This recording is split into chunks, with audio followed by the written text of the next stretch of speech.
Best practices don't work until you know who they work for. I never treated them as rules, not because they are useless, but because they are observations. Shift of context turn into law. On my old tutorial account, the platform had just opened longer formats. Everyone still kept saying, don't pause over 1 minute, that kills retention. So I did the opposite. I talked for 5 minutes about sushi, the owner, the culture. People stayed, not because it was optimized, but because I was genuinely interested.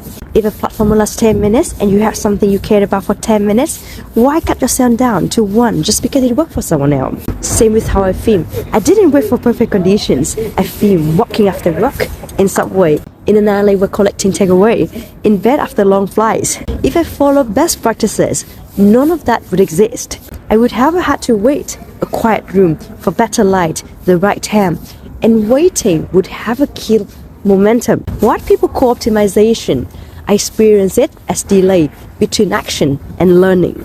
I don't ask, what's the correct way to do it? I ask, what I do now with what I have in the life I'm actually in.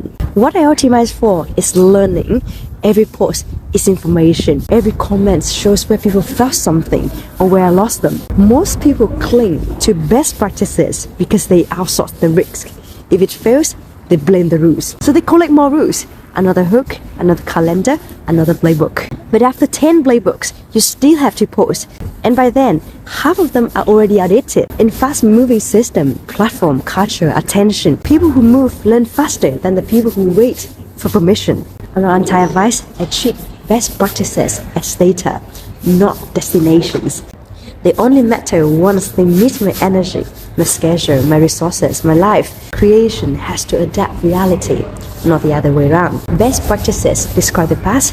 Learning happens in motion.